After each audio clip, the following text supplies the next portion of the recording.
Hello everyone, Potion Masters Chapter 1. The creature, all bristly hair and quivering bulbs of pus, slithered in from the kitchen, dragging its enormous knuckles along the floor. Slime trailed behind it as it entered the living room to where Isaac and Jessica Stitzer, 8-year-old twins, sat in front of the television watching Saturday morning cartoons and balancing bowls of cinnamon burst cereal in their laps.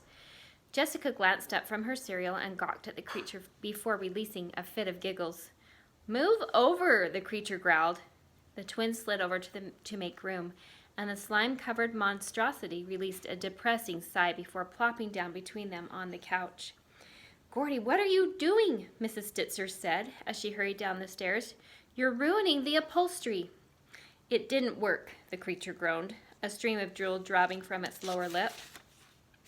Mrs. Stitzer folded her arms and scowled. "I can see that. You're a mess." The creature scratched the edge of a boil on its forehead and whimpered. "I'm getting slobber all over my favorite shirt." A putrid stain had already begun forming across the numbers of its Cleveland Browns jersey. "We can't hear the show," Isaac shouted. "Come on, guys. Can't you see I'm having an emergency here?"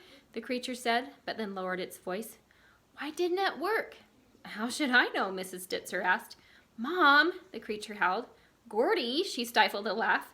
"Be quiet," Jessica smacked one of the couch cushions angrily. Mrs. Stitzer rolled her eyes as she bent down and turned off the television, which caused an immediate eruption from the twins. "We weren't finished with our show," Isaac yelled. "Go upstairs and get dressed," she said. "You can watch cartoons later." Though they whined, the twins obeyed and stomped up the stairs. "You didn't follow the directions like I told you, did you?" she asked Gordy once his younger siblings had left. Gordy bobbed his head and held up a misshapen blob in protest. "I did. Catfish eyes, a handful of silver flakes, 4 pieces of birch bark, a mealworm cut in half." "Which cauldron did you use?" "The copper one," Gordy answered immediately. "And how much ginger wax?" 6 ounces. I filled up the blue measuring cup like you told me." "Not 1 ounce more." "I even waited on the electronic scale." Gordy's mom frowned. "And you lit the amber wick?" "Uh-huh. And blew it out after 3 seconds?" "Did you use the stopwatch or did you try to Mississippi it?" "It had to be exactly 3 seconds." "I did it right." She folded her arms and sat down on the edge of the love seat. Closing her eyes, she quietly mumbled the list of instructions for Gordy's potion. Then she asked, "Which feather did you use?" Gordy scrunched his bulbous brow.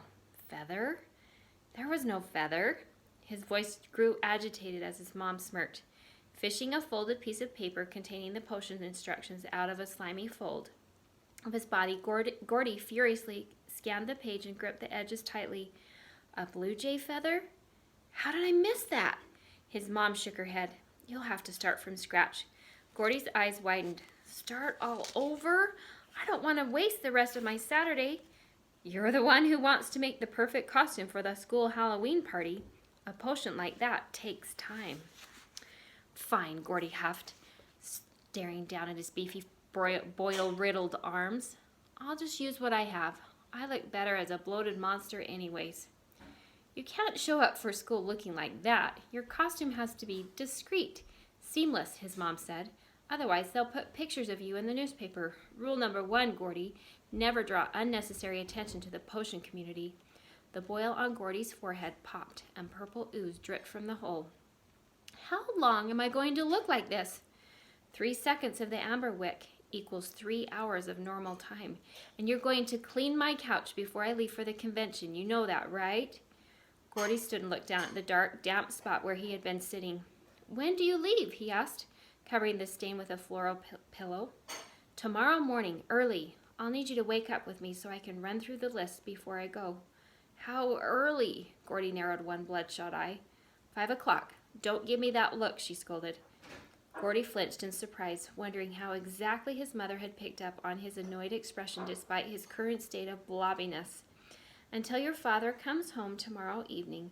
You're the man of the house, and that means you take on extra responsibility," she said. "Autumn is always a strenuous season for his line of work." Gordy's dad sold a wide variety of appliances all over the country. He specialized in dishwashers. But he knew just about everything there was to know about anything you could find in a kitchen.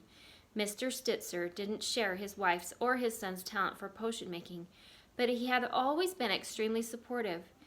And though Gordy may have forgotten one crucial ingredient to his costume potion, when compared to the other drams of his age, he towered above all in natural skill. As an adolescent brewer of potions, Gordy still had a few years to go before he graduated from a dram to a full-scale elixirist. But he was well on his way. Wanda Stitzer, Gordy's mom, fully appreciated her son's talent. An elixirist, 4th class. Wanda was one of the greatest concoctors of potions in the country. As they entered the kitchen, Gordy's mom grabbed the roll of paper towels from the counter and handed her son several sheets. Grumbling, Gordy dropped the towels on the floor and with one bloated foot wiped the slime from the linoleum.